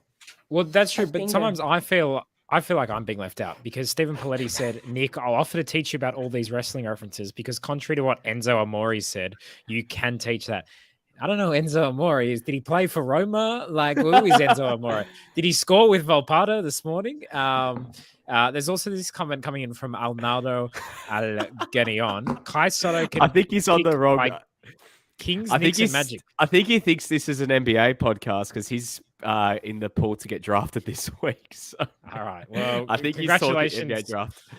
Congratulations to Kai. I hope from those teams, Knicks. You want to go to the Knicks. You don't want to go to the Sacramento Kings. You don't want to go to the Orlando Magic. Hey. You don't want to go to Orlando. Knicks all the way. Knicks all the way. Knicks are going to one time the Knicks are going to be good, and don't you want to be a part of that? Don't you want to be a part of the redemption when they finally get? Do you remember when the Knicks were like decent last season and the buzz? Hey, it was so much fun, but then you keep with this slander of the Knicks, and I'm gonna have my pipe bomb, intro here. I'm gonna lay it out. Pokuah, you have given me so much smack about Miami for weeks now. Okay. All right. Are you sure this isn't a basketball pod? Because you're certainly turning it into one.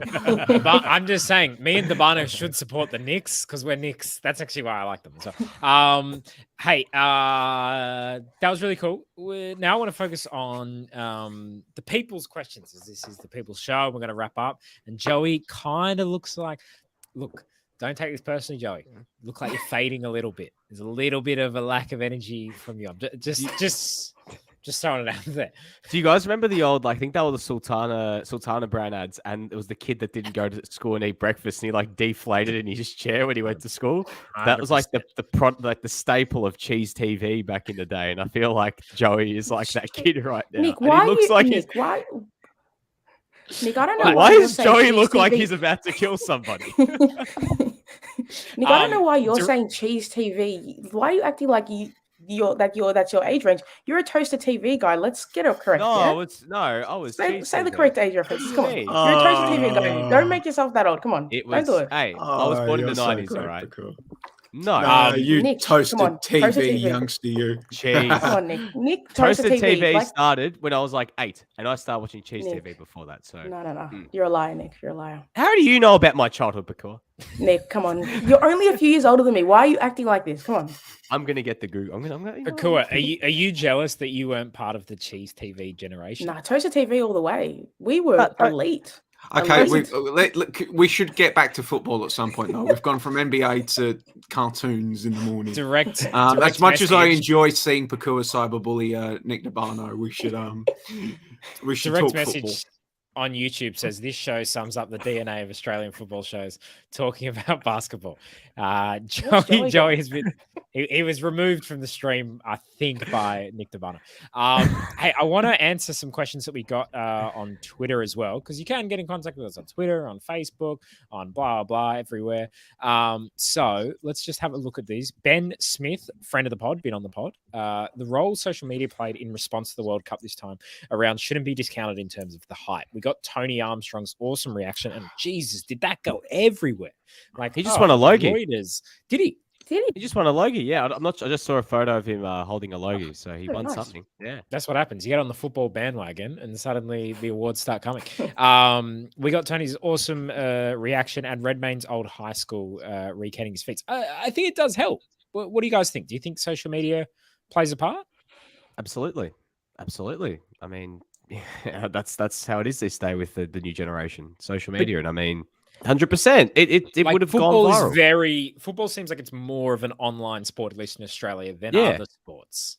Like, it seems like we really push it into in all honesty, Stoll, if there was no social media, who sees Tony Armstrong's reaction? Like, how many people were actually watching ABC? 100,000. My mother, she's an ABC. She loves ABC. Yeah, News. Come on. Okay. Maybe. Okay, the younger demographic, like our mums. Like that's it. Or Joey would say, "Man." That's it. All right. Vincenzo Hot Dog, love the pod, guys. Always a great way to start any question because I'm guaranteed to read it out. Love the pod, guys. What are your thoughts on increasing match minutes for all age levels in Australia to max 2-3 month off season and minimum 34 plus games? The winter summer sports model is outdated and big changes needed for us to match global best practice. Look, that seems like a pretty intense. That's probably part of the national curriculum. Increase match minutes for all ages. Look, the kids are playing a lot of matches. Is this Arnie's alt? Because he said the same thing to me like 2 years ago. Well, what did you think about it then? What do you think about it now? I'm going to have to ask that we revisit this on another podcast. Yeah, can we leave it for next week? No worries. Keep scrolling. As a wrestling reference, Edmund L. Young, should we cap Volpato? just a classic. Antonis Pagonis, a bit of a conspiracy theory.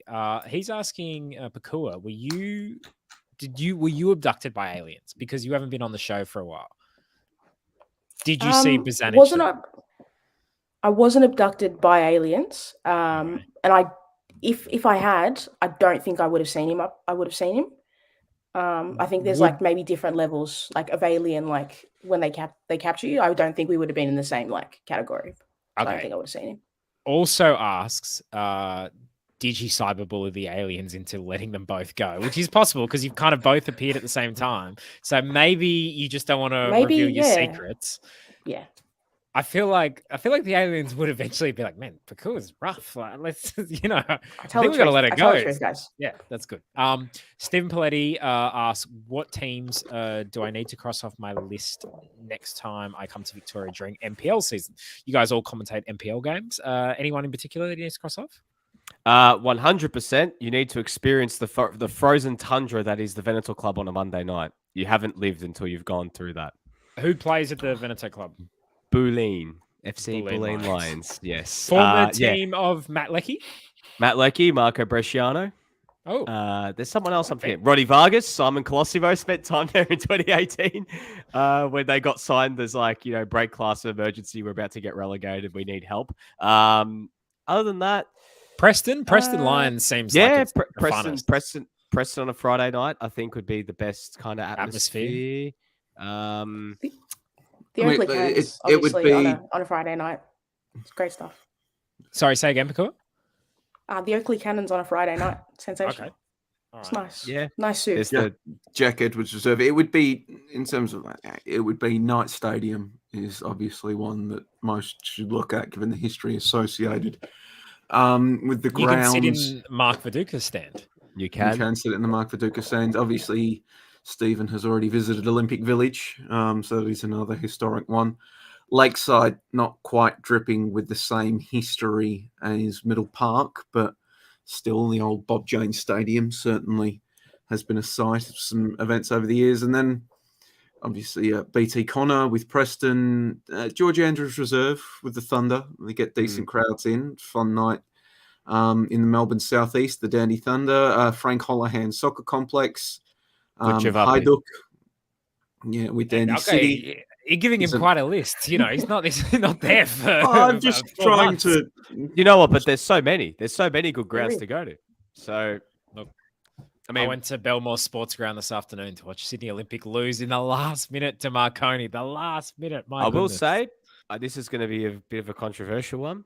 But if you want to have good food at the football, and again, this is probably my inner Italian coming out here. Avenger Park on a Saturday afternoon have the best sausage, potato, and pepper sandwiches, and they are sensational. Who plays there? Avondale.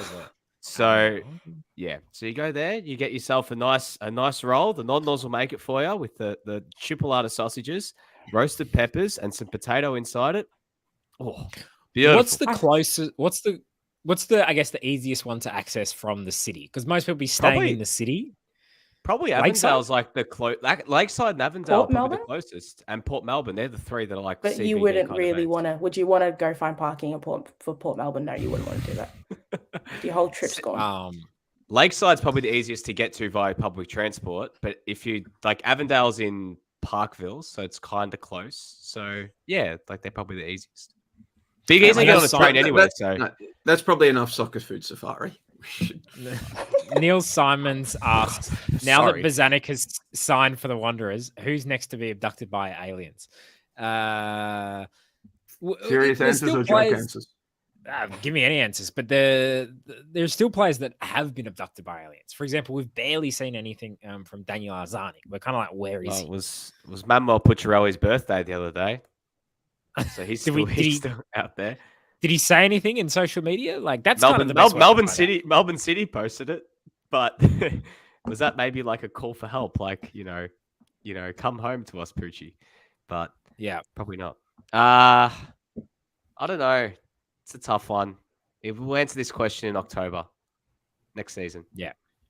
All right. I think that is all for the questions on Twitter. So finally, let's just talk a little bit about marquees, because one of the ones that kind of has been linked to the A-League, to Brisbane Roar kind of most strongly, is Charlie Austin. D'Urbano, you have some thoughts on this matter? All I can say is, and I know Joey disputes me on this, that he thinks I'm not a Wigan fan, but I definitely am. I remember Charlie Austin haunts me and a lot of Wigan fans' memories because he scored a very famous goal to get QPR in the playoffs, to get QPR into the playoff final in 2014. And that was my first memory of Charlie Austin. I remember Charlie Austin, like I think whenever I think of Charlie Austin, all I think about is that famous interview. You know that one when he was playing for Southampton, they put, I think it's the Parkland music underneath it, and he's fuming about the VAR and the offside. And he's absolutely losing in that presser. In terms of him as a player, I mean, there were a few seasons he actually scored quite a few goals in the Prem, but recently he hasn't really done much. Like he's been playing in the Championship again for QPR. I guess in terms of him coming here, he's been very cryptic on Twitter. He did like this. It was like a what you see like when you were like 16 and there was someone who'd post on their story like a real like cryptic quote from like, some song, and it'd be like because they're upset about a relationship or something like that, and they won't even say, "Oh, hey, are you okay?" It was, sometimes you got to roll the dice many times throughout my career. So far, I have rolled it, so why not once more? So I mean, if you're going to roll the dice, it kind of says that he's looking at a move away from England. He's played in England his whole life, so maybe he's looking at a move here. In terms of marquee, I don't think he's a marquee worthy. I think he's salary cap worthy. I don't know about marquee, but for Brisbane Roar, playing up top, they do need goals. I don't know. I mean, he's 31 years old. He's been playing football. He hasn't been scoring as many goals, but we'll see. Look, Antonis Pagonis says Charlie Austin saw that viral clip of Aussie refs using VAR well with mics and thinks he's coming to a good situation. It's true. Every time like the rest of the world sees that clip, they think, we do it so well here. It's like, nah, it's not really like that. But anyway, Pokuah, Charlie Austin, does he excite you enough to watch Brisbane Roar next season? Not a chance. If we're talking about, forgotten English players, I'd rather see Jack Wilshere here. I'm not particularly excited for Charlie Austin, but the streets won't forget Charlie Austin's seasons with QPR. They were fantastic. They were good vibes. But I would, if we're going to pick an English player that's like done. Give me Jack Wilshere and I'm okay. Look, I hate to repeat myself, from about 8 years ago, but there was a friendly today with Ronaldinho versus Roberto Carlos in Miami. And Ronaldinho, I was still keen to see his highlights, bro. He might be 44. He might be drunk. He might have gone to jail. He might be overweight. Bro, if he signed for Brisbane Roar, I swear to God, I don't care. Do you know, Stoll, after seeing that friendly this morning and seeing Chad Ochocinco score 2 penalties, maybe an A-League team will also pick him up as well, because he's always said he wants to play football. Hey, not to make this about basketball again, but Steve Nash scored a nice goal as well, coach of the Brooklyn Nets. So, doesn't he own a football team? Like, he's a part owner of, I think it's one of the Spanish teams. Yeah. Vancouver Whitecaps. He also was a part owner of Mallorca. Don't know if he still is. Geraldo says, don't care about Marquee, just want a decent stadium. True. They actually really do need to sort that out. That's probably much more of a priority. Just Charlie Austin, as a Marquee, he scores a 4 out of 10 on the NRI scale. Ooh, this is breaking. We're going to kind of introduce this through the season, but we've created an NRI scale. All right. So I want to give everyone basically... We determined this is how I've determined it. You tell me if I'm right. 10 out of 10 on the Marquee scale is every single person who even kind of a 10 out of 10 is if Cristiano your Ronaldo. partner. A 10 out of 10 is if Nick Stoll's partner Freya and my partner Joe knows who the person is. So Messi, Ronaldo, David Beckham is pretty much the three. And we tried it with the test with Fabregas yesterday. And who was it? Joey's or Nick's? Neither Joe or Freya knew that. Who was it? A washing machine detergent? I said, when I say says Fabregas, what does she think? And I was like, she goes, I don't know, washing powder or something. She thought it was Fabregas or something. So, but I say Fabregas, in my opinion, is an 8 out of 10. On the Marquee scale, because 10 out of 10, Messi, Ronaldo, 8 out of 10, all the Arsenal fans love him. Chelsea fans, quite a lot of them like him as well. Barca fans have affiliation to him. And just as a TNC, like there have been recent reports linking Cesc Fabregas, whispers, not even reports. Nobody's actually written it down, but there have been, there has been social media talk of Fabregas being targeted by MacArthur, and I don't know about that, but I do know he was on the list. I would like to see it. That the APL was targeting. I was told that he was on the list and Giorgio Chiellini wasn't.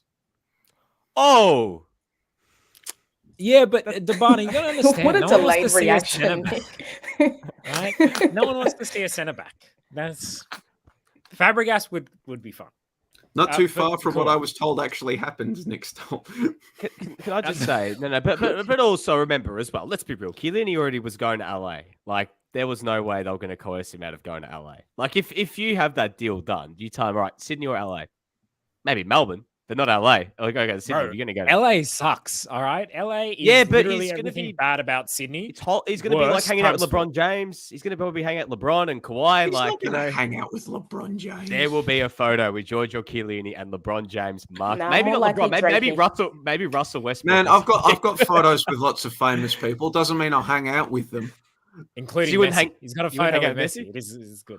I've got a photo with Ian or Messi. I don't hang out on the reg with Leo. Yeah, but they might take a photo together. Like, just because they get a photo, they're going to hang out. Can you imagine Chiellini going over to LeBron's place for dinner and he's like, Taco Tuesday? Like, Chiellini's just like... No, like, if Kobe Bryant, God rest his soul, was still alive, I imagine he and Chiellini would hook up, given the Italian football history of Kobe. No. Nick, I know you love Chiellini. Nick, I think he's not. If Danilo Gallinari gets a trade to the Lakers or the Clippers, then 100% they'll be hanging out. But I don't. Okay, but moving on. So you've got a better chance. Back to the point at hand, because this pod's almost 2 hours, and I was assured this was an espresso podcast. So with your friends, how can you say no? Charlie Austin, 4 out of 10 scale, maybe pushing 5 out of 10 on the NRI scale. Premier League experience. English, scored goals in the Premier League, pictures of him on Getty Images next to famous people. Yeah. But okay, Pokuah, 3 names, and I want you to give me their name recognition index score in your opinion out of 10. Their marquee score. So Fabregas, Chiellini, and Austin. Go. Austin 3, Chiellini a 7. Ooh, that's high. and That's too high for Chiellini. too high. Oh, No, hold I'll on. bump Let's see it to what a she gives 6. Cesc. Let's see what she gives Cesc. I was going to give Cesc an 8. Because I feel like we've oh, got a lot of Italians in Australia. Got a thank lot of you, Italians in D'Urbano? Australia. mate. Yeah. Your numbers. You got to remember exactly right. I know it's like, but this is just more about just genuine demographic right here in Australia. There is a big Italian community that I don't care if he's a Yeah. centre back. Chiellini is a freaking he's one of the most favourite sons of any Italian. Like even Milan Inter fans love him, even though he pocketed Lukaku for all those seasons in all those big games. He is loved for what he did in the Euros, especially and everyone knows him because of the memes too. The pulling Bukayo Saka back. They know his face. They don't know his name. Okay. Let me explain. I think that there'd be enough of a sugar hit in the early stages that he's not coming here because he's already signed with LA. But if he did, there'd be enough of a sugar Just hit. give me a score. Okay. A 7 for Cazzo. Chiellini. 7 for Chiellini. A 7 for Fabregas. I wouldn't say he's an 8. I'd say he's a 7. Are you seriously trying to claim that Chiellini's the same NRI score as Cesc Fabregas? No chance. This is why you got to wear a beanie, mate. You takes a cold. No. Your head's cold. Because you takes a cold. I think that even though he played in the Premier Liga, I think that the fact that there are enough Italians in Australia, it would almost level it out. No. That's my thinking. No, I think you're wrong there, Nick. Premier It's okay. League. It's okay. Premier League NRI. Okay, sorry for having an opinion, guys. Charlie Austin, I'd say he's a 3. So yeah, Charlie Austin a 3. So yeah, that's my rationale behind it. Sorry, guys. Right. I just wanted to have my thoughts. But yeah, on that about Let us know in the comment your scores. Yeah, go on. About Charlie Austin. I think the thing that'd be an interesting one to keep an eye on is that he'd also go to Brisbane, that there might be a bit of connection with that, is that they are the only other A-League team playing Premier League opposition in the friendlies. So there's maybe that little bit of connection too. Then they're playing Leeds and Villa. So maybe there's a bit of sugar to capitalise on for Brisbane. So sugar in a short-term hit. I don't think it's going to do much, but just that to keep in mind. Del Piero, Antonis Pagano says ADP was bumped to a 10 because of Italians selling out every game. I would say 9, not a 10. No way Freya's heard of Del Piero. He's not a 10. He's a 9 on the NRI. He's more than Cesc. He's more than Cesc. And probably as well because of the Italian diaspora. But I wouldn't say he's a 10. You're gonna hate me for this take, Nick D'Urbano, but you know who probably is a 10, would have been sort of ADP's sort of around the same time that would have been a 10, a striker. Wayne Rooney would have been a 10. Yeah, of course Wayne Rooney would be a 10. I'm not going to hate you for that. I agree with you on that. But what I'm saying is my logic is why it evens out is because there is a huge Italian community. It's you can't use ethnic ties to put yourself over for a 10. If your argument not saying he's a 10. Not saying he's a 10. I'm talking about Chiellini. I'm saying the reason why I have him and Fabregas on the same level is because Chiellini gets bolstered by the demographic in Australia. It's like if a Greek player came and played here, considering Melbourne is the biggest Greek city outside of Greece, I think as well they'd rank quite high because there is a lot of people that know Greek players. Connor with maybe not Paniotis Connor. I'm talking about someone that was in that golden generation Greek team. I'm not saying now. I'm saying if Karisteas came and played here in say 2008 or 2009, he would have been, even if he played absolute dog crap, there would have been people lining up because he's a Greek hero. Same with, Georgios Karagounis. We saw the, people coming into seeing Katsouras play and he didn't give 2 craps when he was playing for Heidelberg. Can I say the one reason? It's sugar, yeah. The one reason Fabregas will always score higher on the NRI scale than Chiellini? Played in the Premier League. No, it's not even the Premier League. I mean, that too. He's going to play a clip, I presume. No, it's not play a clip. There are pictures of Cesc Fabregas holding a World Cup trophy. Yeah. Well, anyway, it's okay. Deep breaths, Nick. Deep breaths. Okay. Edmund Al Young. I'm not even going to bother. I'm not going to bother. Edmund Al Young asks, is Juan Mara on the list? I don't think so, but Torres makes the good point. Juan Mata would be good. Phil Mata says, what about Mata de Acosta? I think Juan Mata de Acosta 7s. They're kind of 7s for me. Yes. Yeah. Look, Pokuah, who with great Ghanaian players? Is there any? Could we get a Prince They Yeah, if they bring SU Kevin Prince Boateng down here, even after he disgraced the national team, I'm all in on it. If Suleiman Muntari decides he wants to come back and play football, I'm here. I'm there. Michael Essien, if he comes out of Yeah, retirement. Michael Essien. Who's the Yeah, that'd be Stephen nice. Stephen Appiah? Stephen Appiah. Stephen Appiah? Who's the player? Yeah, who's the player who brings out the most Ghanaian, like the most people from the Ghanaian community to an A-League game if they sign? To an A-League game, if Asmar Jan or Michael Essien showed up, it would be done. The stadium would be rocking.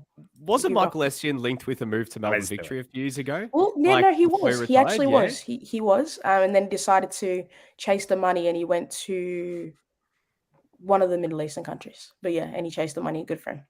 If Kevin Prince Boateng came to the A-League men's, I think he'd actually be a great marquee for the A-League. He would be awesome. Good vibes. Isn't he? Or we can take Balotelli back, and that'd be a great marquee also. Pokuah, you're talking my lingo now. You are really. I've got a friend on the pod. I have a friend. There we go. We've given the APL. They can add some names to the list. All right, guys. This was the Espresso Pod. Hence why it hasn't gone for 2 hours. Hence why I'm wrapping up at an hour and 50 minutes. Nick D'Urbano, grazie. I'm still cut the fact that I got. It's all right. Anyways, no, it's all good. Thank you. Man, it's a game of opinion, and your opinion just lost 3-0. That's it. Pokuah Frimpong, that's fine. Thank you so much for coming on. It was fun to be Joey on. Lynch, thank you so much for persevering. We could see it was a struggle for you at certain points, but it's just an espresso between friends. All right, guys. Thank you so much for joining us. We really appreciate your comments. That's the best part about the show. Tune in next Sunday night. We'll have a pod for you. We'll talk more Matilda stuff. We'll talk about the latest A-League stuff. We'll talk about whatever's going on. It'll be an even shorter one. It'll be what's shorter than an espresso? A corto or something? I don't know. No, espresso's as short as it gets. a baby Cheeto. It will be grabbing a fistful of beans and just chewing on them like a snack. Yeah, there we go. All right, guys. Have a great night. See you next week.